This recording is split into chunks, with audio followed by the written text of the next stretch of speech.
కార్మికుల అండదండలతోనే తన తండ్రి జక్కంపూడి రామ్మోహన్ రావు మంత్రి స్థాయికి ఎదిగారని వైఎస్ఆర్ కాంగ్రెస్ పార్టీ రాష్ట్ర యువజన విభాగ అధ్యక్షులు మాజీ ఎమ్మెల్యే జక్కంపూడి రాజా స్పష్టం చేశారు. అందుకే కార్మిక వర్గానికి ఎల్లవేళలా తమ కుటుంబానికి కృతజ్ఞతలు ఉంటుందన్నారు. అంతర్జాతీయ కార్మిక దినోత్సవం సందర్భంగా వైఎస్ఆర్ కాంగ్రెస్ పార్టీ ఆధ్వర్యంలో స్థానిక తాటితోట సంహిత కన్వెన్షన్ హాల్లో గురువారం మేడే వేడుకలు ఘనంగా నిర్వహించారు.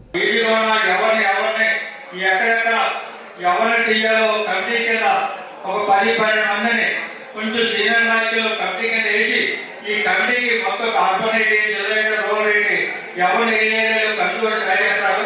ఇది ఇంకా తయారయ్యే 2 నెలలు పడుతుంది.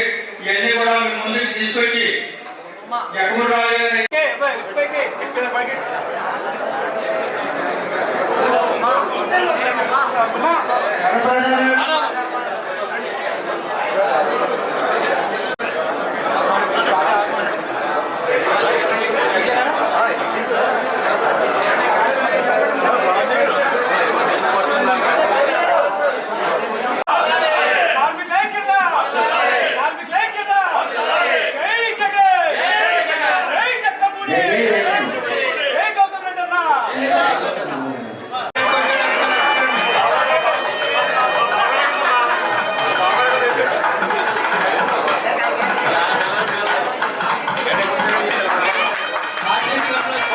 జక్కంపూడి ఫ్యామిలీ అంటే కార్మిక ఫ్యామిలీ. కార్మిక మేడే ఫస్ట్ జక్కంపూడి గారికి అమలాపురం అత్తరంగా వేసి ఫస్ట్ మీటింగ్ మన బిల్డింగ్ లో కప్పట్టుకోబోతున్నారు చూడాలి.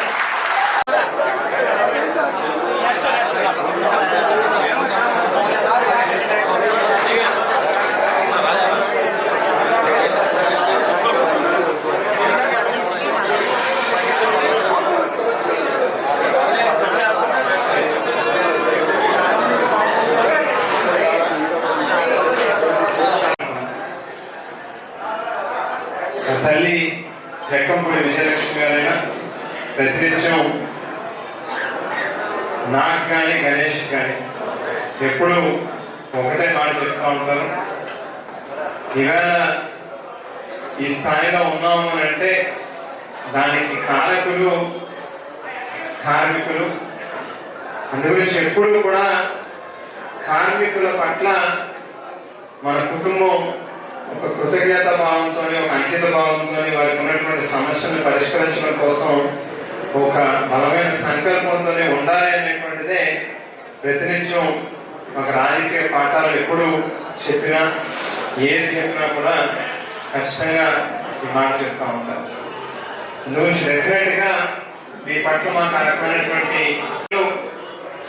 అధికారంలో ఉన్నటువంటి సమయంలో అధికార కార్యక్రమాలు, ప్రభుత్వపరమైనటువంటి కార్యక్రమాలతో హడావిడిగా గడిచిపోయింది. బట్ ఇంకా కాస్త ట్రేడ్ యూనియన్స్ ని స్ట్రెంథెన్ చేయాల్సినటువంటి అవసరం, మరింత మీకు దగ్గర అవ్వాల్సినటువంటి అవసరం కూడా ఉంది. డెఫినెట్ గా వచ్చేటటువంటి రోజుల్లో మీ అందరితో మరింత దగ్గర అయినటువంటి కార్యక్రమం, ఎవరికి ఏది చిన్న సమస్య ఉన్నా కూడా మీ సొంత ఇంట్లో మనుషుల్లాగా, మీ సొంత తమ్ముడిగాను మీ బిడ్డగాను ఖచ్చితంగా మీతో మరింత దగ్గర అయ్యేటువంటి కార్యక్రమం చేస్తాం అనేటువంటి మాటని కూడా తెలియజేస్తూ, చాలా మంది సీనియర్ నాయకులు నాన్నగారితో ప్రయాణం చేసినటువంటి వాళ్ళు, ట్రేడ్ యూనియన్ల పట్ల మరింత పట్టున్నటువంటి వాళ్ళు, అవగాహన కలిగినటువంటి వాళ్ళు ఉన్నారు. ఖచ్చితంగా వాళ్ళందరినీ కలుపుకుని అందరికీ కూడా దగ్గరైనటువంటి కార్యక్రమం చేస్తాం. రాజమండ్రి నగరంలోనే కాదు, తూర్పుగోదావరి జిల్లా మొత్తంలోని అన్ని సంఘాలని కూడా, వివిధ రంగాలలో ఉన్నటువంటి కార్మిక సంఘాలందరినీ కూడా ఒక తాటి మీద తీసుకొచ్చి అందరికీ ఒక ఏదైనా చిన్నదో పెద్ద ఏది సమస్య వచ్చినా వారి పక్షాన్ని నిలబడేటట్టుగా చేస్తాం అనేటువంటి మాటని సందర్భంగా తెలియజేసుకుంటూ మరొకసారి అందరికీ కూడా కార్మిక దినోత్సవ శుభాకాంక్షలు తెలియజేసుకుంటూ సెలవు తీసుకుంటాం.